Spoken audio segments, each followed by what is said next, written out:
Hello, Mags here again. I thought I'd just do a quick video on how I create some of my backgrounds. I've done various background videos before, but this is just going to be quite a subtle background. Sort of greys and beiges and creams, those sort of colours. Nothing in your face, but with quite a few layers built up to give it a bit of texture. I'm going to use one of these sheets out of my journal. I use a quite a cheap journal from the works in the UK. They're about £4. They've got about 30 pages in. It's not very particularly thick paper, but I don't mind because I put lots of layers on and they get quite chunky and they're a bit wavy, but I don't mind. It's just a journal, it's just for playing in. So I've taken the pages out with these journals. Let's hope we don't have an avalanche. You'll see here, I'll do it a bit further forward. They're ring bound and there's 2 rings each time grouped together. And if you get a little pair of scissors, lift a page up and pull it up and just snip in between the 2 pieces of wire all the way along. I'll try to be quick. Right to the end. As I say, just in between the 2 wires. You can take your page out, work on it, and then when you want to put it back, just position it. I get a cotton bud and just get a bit further down. Press them in. Make sure they're all in properly. There we are. And your page is in quite securely again. So it's one of those pages that I've taken out to work on. I've also got a sheet of A4, I think it's about 160 GSM copy paper as well, because I might brayer off on there as well. So we'll make a start. I'll start with this one, and I'm just going to brayer on. This is white gesso. I tend to use it as sort of one of my base layers. It's just in a tomato ketchup squeezy bottle because it's easy to get a small amount out if you only want a small amount. I've got my little PaperArtsy brayer. Just going to get some of the gesso on my brayer and just randomly roll it on. No thinking involved, just random. You can sort of see where it is, where you've got gaps. But there will be some gaps, but that's what you want. You want gaps and uneven texture. So I'll just lift that out of the way for the moment. I'm going to put some on this sheet of paper as well. This one I might go a bit haphazard and go across and not just linear.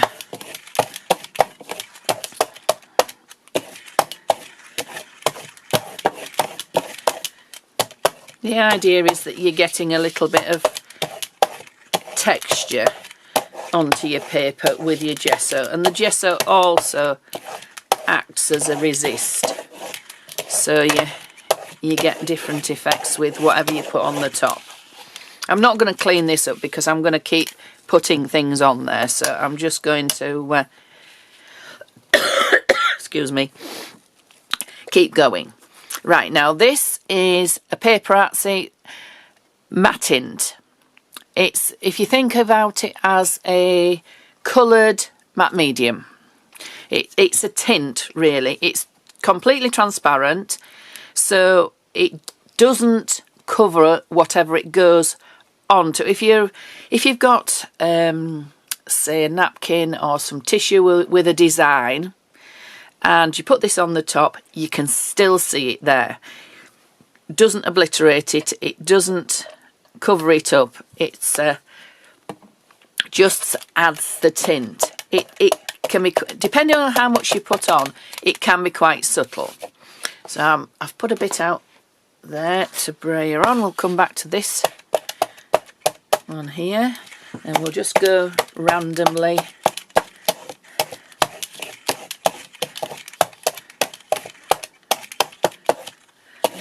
Go that way as well as this way. And you can see it's just giving it a little bit of something. It's not a lot, but that's not what I don't want to be heavy-handed, because I don't want anything really in your face. I want subtle.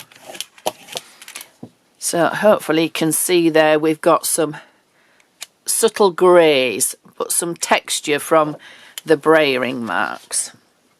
We'll go to our big sheet. I don't think there's much left on here, but we'll just put a little bit on. It's quite fluid, is the Mattint, but it goes a long way. A little goes a long way. And again, you can see we're building up the layers. And because I'm working on 2 different sheets, in between, the one I'm not working on is drying. So again, we've got a little bit of subtle texture, but not a lot. So I think now we're going to start adding a little bit of neutral colour. So we'll go back to our original one. I'm sorry to keep swapping and changing, but this is now a little bit drier. I've got, I'll show you, just walnut infusions from PaperArtsy.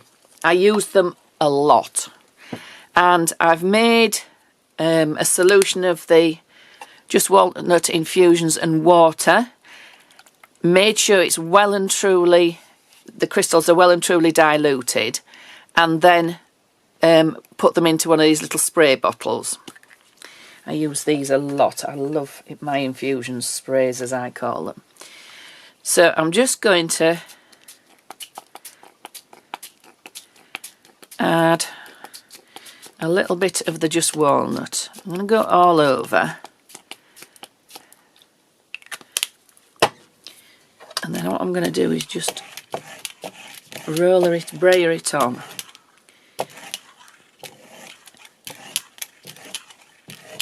So there we are. Now you can see where the gesso and the Mattint hasn't been on the paper, it's gone through, because the gesso and the Mattint act as a resist. So we're going to press our other sheet on the top, because then we'll get some of it on here. So we've got the other half, and again we'll pick it up. So we've got some on here. There we are. But on here we've got a nice subtle texture with some nice edges as well. So we'll move that one away, come back to this one that we pressed on to lift up some of the colour, and we'll just brayer it out so it isn't so textured. And I think on this sheet I'm going to go with a little bit of Slate Blue Infusions. Let's see if I can find it to show you. Here we are, Slate Blue. And when you make it into a spray, it makes a really nice grey and blue. You can see I've sprayed some on a piece of paper and wrapped it around the bottle so that I know it reminds me what it looks like. So it's got the walnut crystals in it as well, because all the infusions do. But it has this nice bluey grey as well.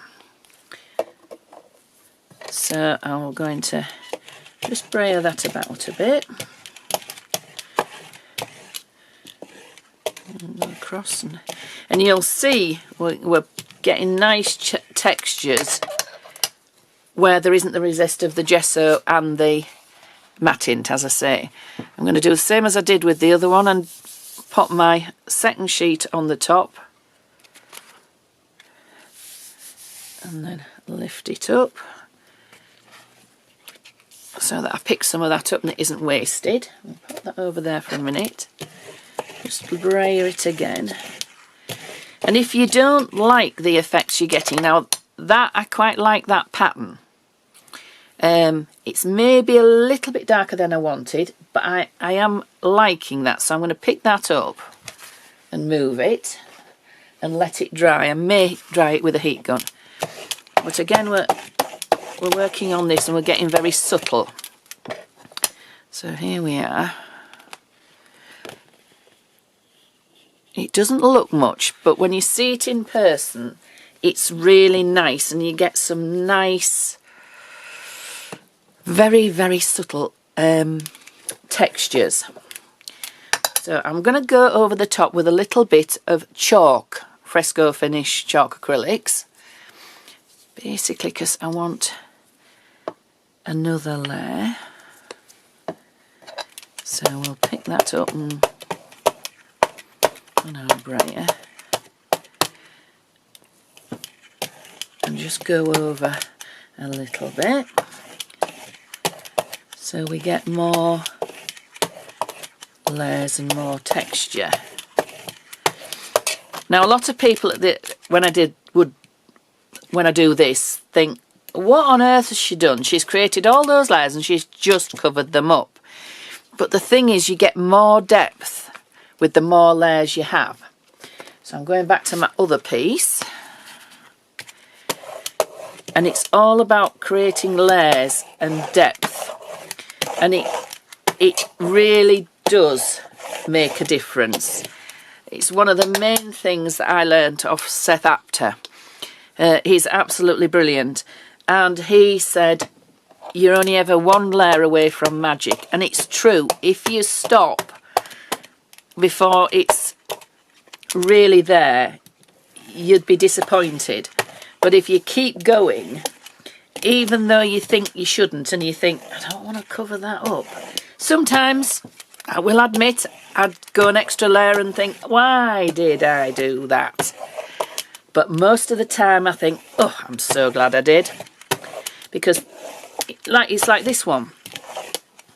It's very subtle, but I absolutely love it because it's got depth to it. It's got, I don't know, I'm just going to have to stand up so I can see if this is focusing properly.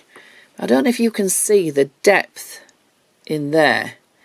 It's very, very subtle, but it is absolutely gorgeous.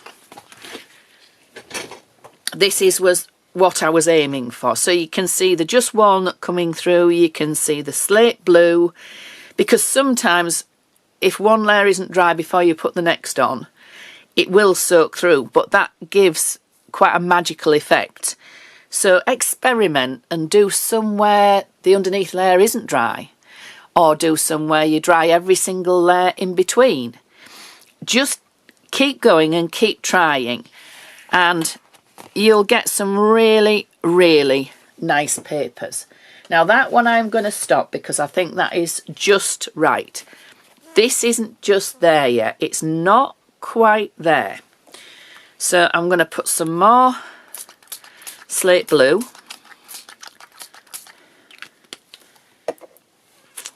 Now do I want to just trickle it about? I'll just let it run about a bit.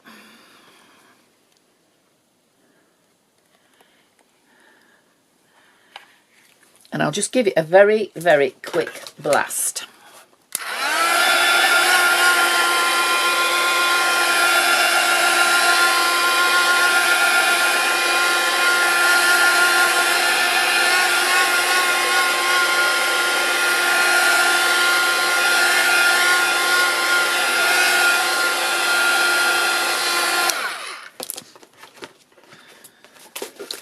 I'm just going to add a little bit of just walnut.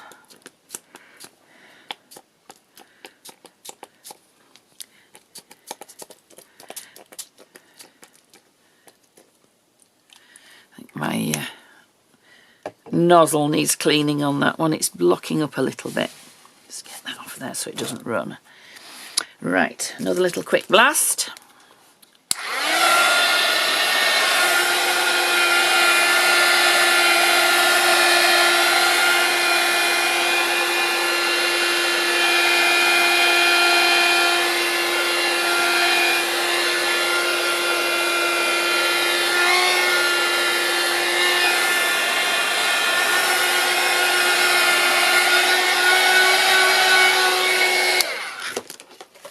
And if you get so far and you think, yeah, that's nearly right, but I just don't want those bits on, I usually have offcuts of backgrounds and I just press them on.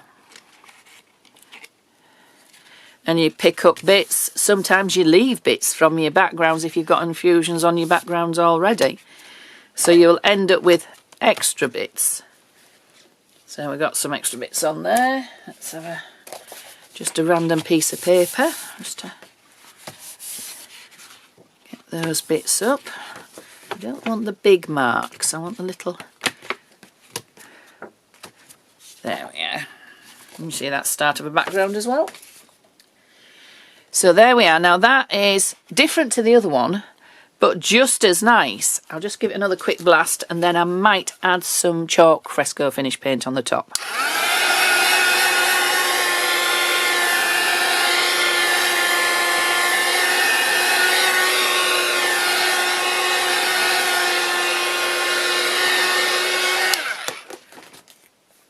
I think we will. I think we'll go with a little tiny bit of chalk.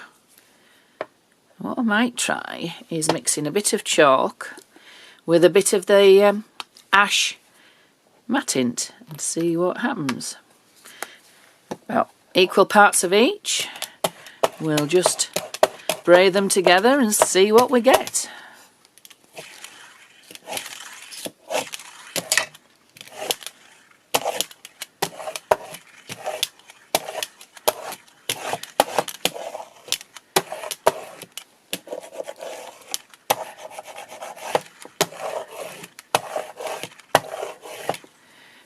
I like that.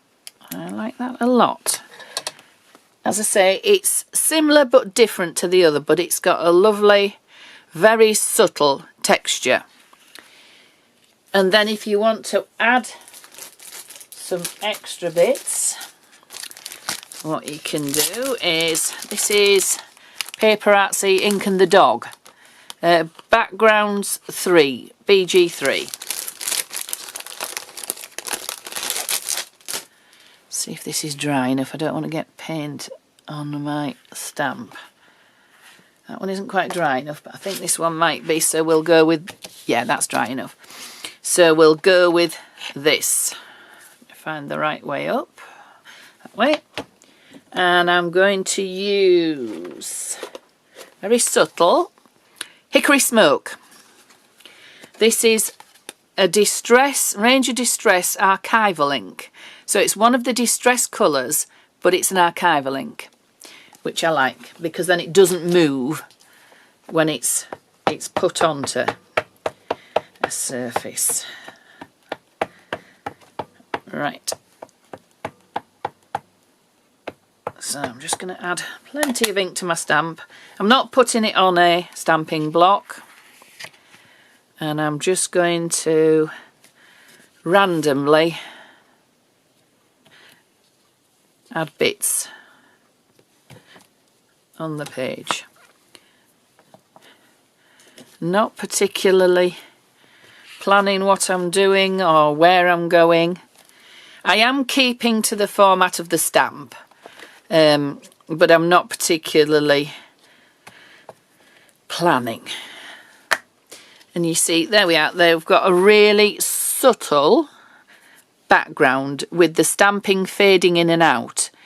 It's really nice because it's subtle. If I'd gone with Vintage Photo, the Distress Vintage Photo Archival, see if my other one's dry enough. No, it still isn't dry enough. This one, vintage photo. I'll do a little bit of that on here as well so you can see. Actually, I'll change stamps and I'll use this one, which is MN18. It's one of my favourite ones. It's letters and numbers. And again, I'm not using a block. I don't tend to do. Hopefully this is in shot. And again, just randomly here and there. And I'm doing second generation stamping as well as first generation. Just adding interest and details to the background. Need a bit of something up there. And there we are. That's nice because it's one of the colours that's included in the background, but it isn't overwhelming it. It's just enhancing the background. So I hope you've enjoyed seeing me create those, and I'll do a journal page with them and see what it looks like. We've got 2 sheets to play with, so I'm going to have fun. Right, so I've completed a journal page with the paper that I'd taken out of the journal. I've still got the other part of the other sheet here, and I've cut that so that I can use it on another journal page in this journal. So I cut a strip off the top, and with that strip I made some little frames. I do this quite often with leftovers, and it's just sort of packaging, that cardboard packaging, and I cut a frame shape, cover it with the papers that I've created, gel prints, whatever, leftovers, fold it to the back and glue it, and so that it covers the piece of cardboard, and it's a fairly sturdy frame for in a journal. So that is what this here is. This is a frame. With this one and this one, I've used some of the PaperArtsy Printed Tissue. This one is the Hot Picks one. It's absolutely brilliant, and I actually, for these little frames, I attach it with Yoo-hoo glue stick. It's great, and it just glues on very, very easily. So that's one of the little frames. Here, these are all fragments of books, tatty damaged books that a friend gives me. He has a antiques business, but he also does house clearances, and he gets a lot of books that have water damaged or mouldy or whatever, and I salvage what I can out off them. So these are quite a few bits of the salvaged papers, and the binding as well is quite interesting and nice to salvage. This little bit it was an old dictionary that he'd got in a house clearance, and it was held together with so many pieces of very aged sellotape. So I salvaged all those, and I've used them in a lot of projects. I've just about run out now. That was about the last piece I had. So I've just glued that across there for an accent up there, which I love. These little bits here are the Tim Holtz. It's the, if I find the right wording, cello sticker tape. Tim Holtz Ideology. And I've just carried the theme of the aged sellotape down here to give it a bit more colour. The image is from Brigida Kleeblatt, I don't know how to pronounce her name, Kleeblatt Creations. I'm really sorry if I've got that wrong. And she's got an Etsy store. I'll put the link in the description. These images are called The Boys, and they're absolutely brilliant. The sort of watercolour-y effect, but they're all sort of children but boys. They're absolutely brilliant because they've got some lovely visual texture on them. There's a lot of sheets in the pack as well. So that's one of those in the centre. And that's it. I just basically edged it with a bit of ink and a bit of pencil, and that's it finished. So I've got another background to play with, another little frame to play with, and I hope you enjoy that. So I hope you give it a go, and if you do, tag me on social media, because I love to see what people create when they've watched one of my videos. And if you fancy subscribing to my channel, press the subscribe button, but don't forget to press the little bell, and then you'll get a notification when I upload another video. I'm a bit haphazard when I can do them, because I look after my mum, and she's 97, so time is sometimes at a premium, so I just do them when I get chance. But I hope you enjoy that. Thank you for watching.